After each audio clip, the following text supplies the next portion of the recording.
Ang ating mga alagang aso at pusa, ang karaniwang mga pet na may kakayahang magbigay ng emotional support sa ating mga tao o fur parents. Pero hindi lang pala sila ang may kakayahang makaramdam ng emosyon tulad ng sa tao, kundi pati na rin ang mga pagong.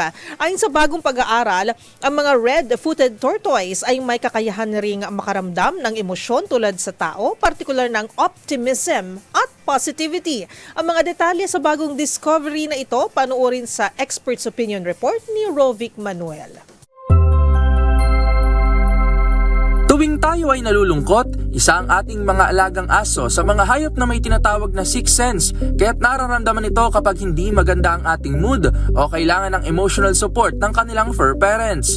Kung kaya't, tinawag na rin ang mga ito bilang a man's best friend. Pero sa isang bagong pag-aaral, hindi na lamang sila mingming o bantay ang may kakayahang magbigay ng emotional support sa tao, kung saan madalang pa nga silang pag-usapan, walang iba kundi ang mga pagong. Ayon sa Lincoln University, ang mga red-footed tortoise na may scientific name na Chelonoidis carbonaria ay may kakayahang makaramdam ng optimism at anxiety, mga emosyon na karaniwang naiuugnay sa mga tao at mammals.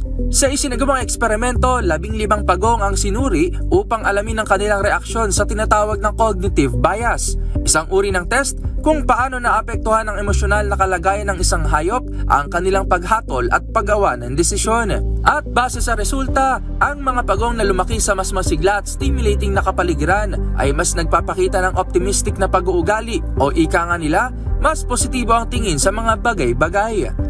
Samantalang mga pagong naman na nasa payak na environment ay nagpakita naman ng pagkaaligaga sa tuwing nagkakaroon ng mga bagong stimuli sa kanilang kapaligiran. At fun fact, isa rin ang mga tortoise sa mga itinuturing na longest living animal in the world, kung kaya't ganun na lamang ang kakayahan nilang mag-adapt sa kanilang paligid.